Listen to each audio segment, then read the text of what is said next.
शहरातील छत्रपती शिवाजी महाराज चौकातील सुशोभीकरणाच्या कामावरून नव्याने वादंग निर्माण झाला आहे।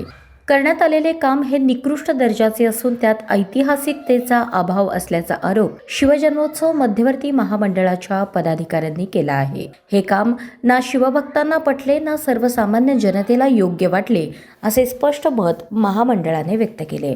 मध्यवर्ती महामंडळाने पत्रकार परिषदेत जाहीर केले की जनभावनेचा आदर राखत मध्यवर्ती महामंडळ जनतेसोबत ठामपणे उभे आहे।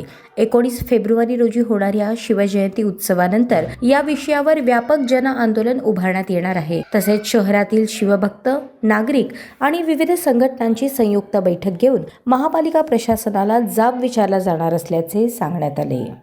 ते सुशोभीकरणाच्या नावाखाली जो काही प्रकार चालू आहे तो आमच्यापैकी कुणालाच आवडलेला नाही आहे। फक्त आता शिवजयंतीपूर्वी पुतळा चांगला होणं, मजबूत होणं गरजेचं आहे। त्यामुळे आम्ही मध्यवर्ती महामंडळाने संयमाची भूमिका घेतली। शिवजयंतीनंतर त्यावर आम्ही मीटिंग घेऊन पुढचा विचार करू। त्यावेळेस पण आम्ही राजनभवने आम्ही चबुतरा काढूनच नवीन भूमिका होती। त्यावेळेस काही लोकप्रतिनिधींनी निधी लॅप्स होण्याच्या भीतीमुळे आहे असं काम करू असं त्यांचं मत होतं।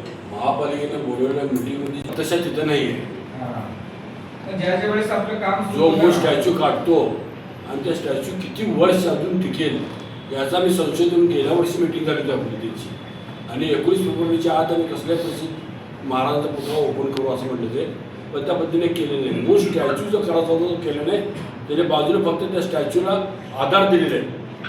मूळ स्टॅच्यूमध्ये त्याने काहीच केलं नाही। जसं आता बसवेश्वर महाराजांचा पुतळा काढला आणि परत नवीन स्टॅच्यू करायला त्या पद्धतीने पुतळा केलेला नाही।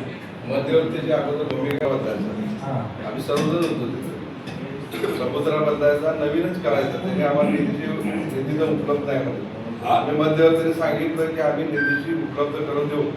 सुरुवात तुम्ही असं 1 वर्ष घालवणारच आहे, अजून 1-3 महिने जाऊ द्या, पण खालून पासून वरपर्यंत पूर्ण चांगल्या पद्धतीने समुद्रा बांधून उभा करा अशी आमची